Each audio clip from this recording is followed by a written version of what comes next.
Welcome aboard, folks, and grab a seat, or better yet, a sturdy bar stool, as we pour ourselves a generous helping of one of history's most peculiar and downright hilarious tales in our series, Substances Through Time. Today, we're diving headfirst into an event so strange, so booze-soaked, and so wonderfully absurd that it feels like a fever dream you'd have after too many pints. This is the legendary, the ludicrous, the laugh-out-loud tale of the Drunken Uprising. Now, close your eyes and picture this. Unless you're driving, please don't. Imagine a rowdy, half-sloshed group of rebels. Not scholars, not politicians, not seasoned generals. No, just your average townsfolk. Bakers, blacksmiths, labourers. These weren't people stirred by revolutionary manifestos or political dogma. No, sir. They were stirred by the bottom of their mugs, fueled by endless rounds of ale, whiskey, and whatever else the local tavern had fermenting in the backroom. They stumbled, not marched, into what would become one of the most ridiculous revolts in recorded history. You're probably thinking, surely this can't be real. But oh, it is. It happened. And it's a glorious reminder that sometimes history isn't shaped by the powerful, but by the plastered. In this video, we're going to trace how a simple tavern scuffle, something that probably started over a burnt pie or a game of dice, snowballed into a full-blown uprising. Picture-slurred speeches, whiskey-fueled courage, and spontaneous street marches that looked more like conga lines than revolutionary battalions. Historians have studied it. Locals still talk about it. And you, dear viewer, are about to learn how a night of overindulgence went down in the annals of accidental anarchy. As we peel back the layers of this beautifully chaotic event, we'll not only laugh at the madness of it all, but dig into its deeper significance. Believe it or not, there are some serious lessons lurking in this comic tale about alcohol's role in society, how collective discontent can erupt in the unlikeliest ways, and how sometimes the best stories are the ones that leave us saying, "Wait, that really happened?" So, whether you're sipping tea, cola, or the finest vintage you've got tucked away, join us on this wild ride through history. Raise your glass and toast to the wild, the weird, and the wonderfully intoxicated moments that show just how strange our past can be. Welcome to the Drunken Uprising. And trust me, you're not going to believe how this one ends. To truly grasp how something as ridiculous as the Drunken Uprising could take place, we need to zoom out and look at the world these inebriated revolutionaries were wobbling around in. The 19th century wasn't exactly a walk in the park. It was an era marked by growing pains, social unrest, political uncertainty, and a population that was slowly waking up to the fact that life for the average person was, well, a bit rubbish. Picture this: crumbling tenements, factory smoke clogging the air, wages that barely bought a loaf of bread, and bosses who acted like kings. For the working class, especially in small industrial towns, every day felt like a grind. The rich were getting richer, the poor were getting poorer, and nobody in power seemed to care much about the folks on the bottom rung of the social ladder. Sounds familiar, doesn't it? Now, in the middle of all this hardship was one comforting constant: the pub. The local tavern was more than just a place to get sloshed, although, let's be honest, that was a big part of it. It was the heart of the community, a place where the tired, the overworked, and the overlooked could gather. Think of it like a combination of a living room, a news station, and a town hall. Politics were debated, friendships forged, grudges aired, and dreams drowned, usually in whatever beer or whiskey they could afford. Alcohol, in this context, wasn't just a beverage. It was practically a coping mechanism. For many, it was the only escape from the crushing weight of daily life, and as more people turned to drink, the taverns began to evolve into unofficial hubs of social commentary and, occasionally, whispered rebellion. By the mid-1800s, tensions were bubbling up all over. Labourers were demanding fair wages and safer conditions. Taxation was squeezing the little guy while the upper class sipped brandy in drawing rooms. Protests flared up, small strikes erupted, and murmurs of unrest echoed through the smoky streets. Add a few barrels of ale to that mix, and you've got yourself a recipe for chaos. What's really fascinating is how alcohol itself became both a comfort and a kind of spark plug. It dulled the pain, yes, but it also gave people courage, a false sense of clarity, and just enough fire to do things they might never attempt sober. That courage, mixed with long, simmering frustrations, meant it was only a matter of time before someone, somewhere, got just drunk enough to stand on a bar stool and shout, "We've had enough!" And sure enough, they did. Around this time, charismatic locals began to rise in popularity. These weren't polished politicians. They were the ones who could spin a good story, rile up a crowd, and get everyone nodding along between gulps of beer. They spoke in plain words, straight from the gut. You'd hear them in the taverns, weaving tales of injustice and rallying cries disguised as jokes or pub songs. Combine these orators with increasing numbers of angry, boozy patrons, and the tavern transformed from a watering hole into a pressure cooker of rebellion. People were no longer just drinking to forget. They were drinking to feel brave, to feel part of something bigger, even if no one quite knew what that something was yet. The stage was set, the keg was tapped, and all it needed was one good, ridiculous spark to blow the lid off. So let's talk about where all this madness started brewing, the taverns.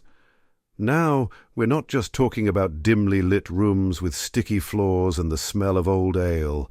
These places were buzzing, living organisms, the heartbeat of the town. If walls could talk, tavern walls would tell you everything: who was fighting with who, what local lord just raised the rent, and which poor soul passed out face first in a bowl of stew last Thursday. Taverns weren't just where people drank. They were where people connected, vented, and plotted, sometimes all in the same night. By day, these establishments might host a few quiet regulars, sipping bitters and playing cards. But by night, they came alive. They were packed shoulder to shoulder with miners, blacksmiths, farmers, and tradesmen, all sharing stories, complaints, and more than a few shots of liquid courage. It was in these spaces, smoky, crowded, and echoing with laughter and grumbles, that frustration fermented into something more dangerous. With every spilled pint and every heated conversation, anger towards the system grew a little louder.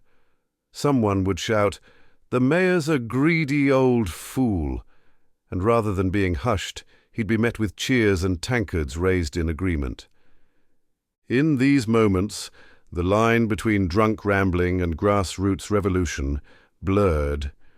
The more people drank, the bolder they got, and the more they fed off each other's energy. One minute you're complaining about taxes, and the next someone's daring everyone to march down to City Hall and demand answers.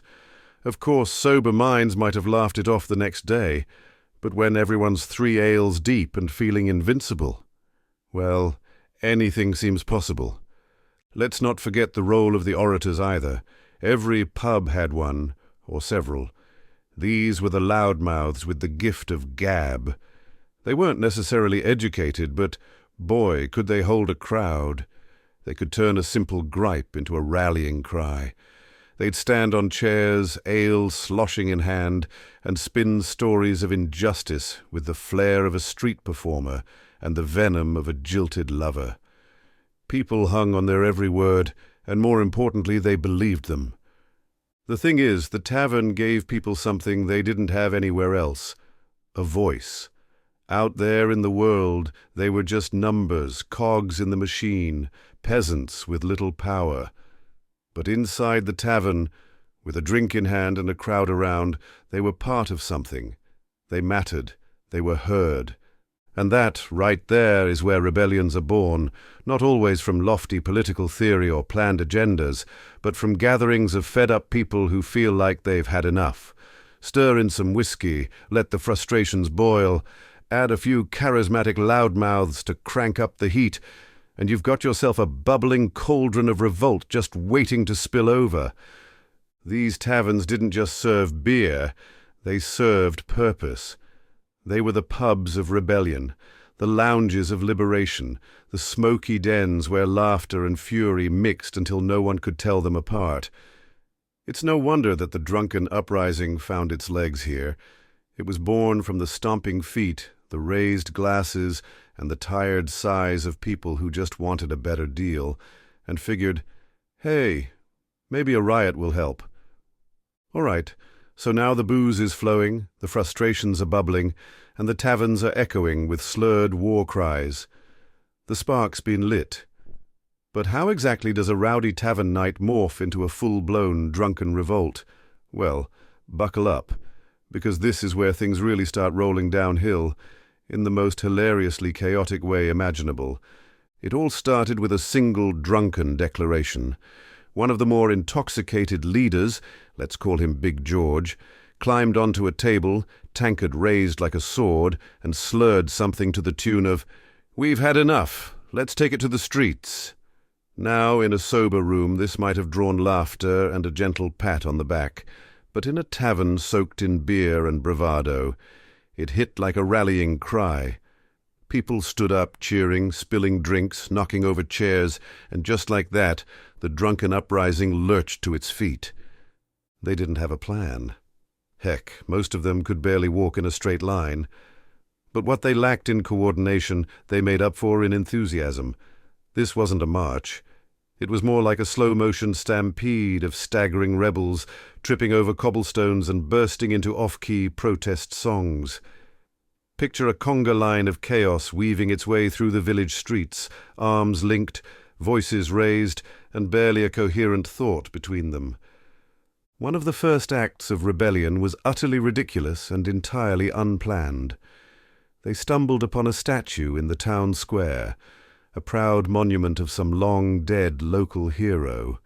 In their drunken logic, it clearly needed a makeover. Someone whipped out paint, another tied a chamber pot to its head like a crown, and before long, Sir What's-his-face had been transformed into a mascot of the uprising, part clown, part king, entirely defiled. Townsfolk who wandered out to see what the fuss was about either gasped in horror or laughed until they cried. No one really knew what to make of it.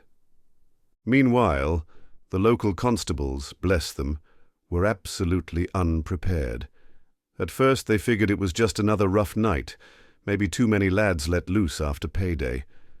But as the crowd grew and the chaos spilled into the main street, they realized this was something else, something bigger.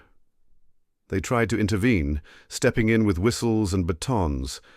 But how do you stop a revolution when half the revolutionaries don't even realize it's happening? One constable approached the group trying to calm them down, only to be hit, not by fists, but by a flung sausage from someone's leftover dinner. Another officer was surrounded by rebels trying to give him a bear hug while singing sea shanties. It was an uprising, all right, but one with more hugs than punches and a surprising amount of confetti someone had apparently brought along just in case. And yet, amid all the hilarity, there was a strange kind of unity forming. These people, poor, overworked, and usually ignored, had found their voice. Sure, it was slurred and often made no sense, but it was loud, proud, and impossible to ignore. They chanted demands they couldn't quite articulate. They marched to places they hadn't decided on. And every time someone tried to bring order, the crowd only grew louder, more ridiculous, and somehow more determined. The town, for one wild night, belonged to the people. The rebels. The roaring, staggering, laughing mass of misfits who dared to turn drunken frustration into action. However messy that action might have been, it was less of a coordinated revolution and more of a spontaneous, beer-fueled parade with political overtones. And yet, somehow, it worked, at least for a while. So after the spilled ale, slurred chants, defaced statues, and utterly baffled constables, you might be wondering, what happened next? Did the drunken rebels sober up and quietly return to their normal lives? Did the authorities crack down? Or did the uprising leave behind a lasting legacy?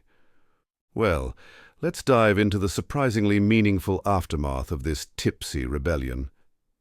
By morning, many of the participants had woken up with pounding headaches, vague memories of patriotic yelling, and a strong sense of, wait, did we actually riot last night? The streets were littered with empty bottles, broken chairs, and the occasional boot whose owner had either lost it mid-chaos or walked home barefoot in glorious defiance. It looked like a mix between a festival and a medieval frat party gone completely off the rails. Authorities weren't quite sure what to do. On one hand, there was no true violence, no one had been seriously injured, and most of the offences were of the drunken, bumbling variety. On the other hand, a statue had been painted bright pink and was now wearing a feather boa. The mayor's chicken coop had mysteriously ended up on the church steps, and several taverns had been completely emptied of alcohol, some say by consumption, others say by looting. Either way, the town had clearly reached a boiling point, or at least a very fizzy, alcohol-soaked one. Instead of rounding everyone up and doling out harsh punishments, local leaders decided to take a different approach. They called it community reconciliation, which mostly involved stern speeches, increased town watch patrols, and some hasty new laws regulating tavern hours and public drinking. Basically, no more all-night pub crawls disguised as revolutions. But here's the twist. Those same laws sparked even more pushback. You see, people didn't forget how good it felt to come together and yell at the powers that be. Even if they were a bit hazy on the details, the memory of standing side by side in protest, even drunk, had stirred something deeper. For many, it was the first time they'd ever felt like their voice mattered, even if it came out slurred and wrapped around a beer-soaked anthem. Within weeks, whispers of the Drunken Uprising had spread to nearby towns. Some folks laughed it off as a ridiculous night of rabble-rousing, but others, they were inspired. The idea that ordinary people, even completely unorganized, absolutely smashed ones, could shake up authority sparked curiosity. It reminded people that rebellion didn't always have to come in polished speeches or perfect planning. Sometimes raw frustration, when shared out loud and in good company, could tip the scales. Culturally, the story took on a life of its own. Ballads were written, tavern songs composed, and comedic plays performed reenacting the now legendary night. The statue in the town square. The town eventually left it as it was, feather boa and all, renaming it the People's Champion. It became a local tourist attraction and a lasting symbol of unpredictable unity. More importantly, historians and social scholars started to take the event seriously. Not because it was well organized or successful in traditional ways, but because it revealed something bigger. That unrest doesn't always look like it does in textbooks. Sometimes it's clumsy, it's chaotic, it smells like whiskey and regret. But it still sends a message. The Drunken Uprising became a strange but fascinating footnote in the larger story of working-class resistance. It proved that even in moments of absurdity, there's power in people standing up, no matter how wobbly their stance. And while the event didn't lead to sweeping change overnight, it did shake the system just enough to make those in power pay attention. And that's the real legacy, a booze-fueled hiccup in history that left a ripple of awareness and a reminder that even the wildest nights can lead to real consequences, and occasionally unexpected progress. So, there you have it, the Drunken Uprising, a story that started with a few too many drinks and ended up becoming one of the most unexpected and oddly inspiring footnotes in the history of rebellion.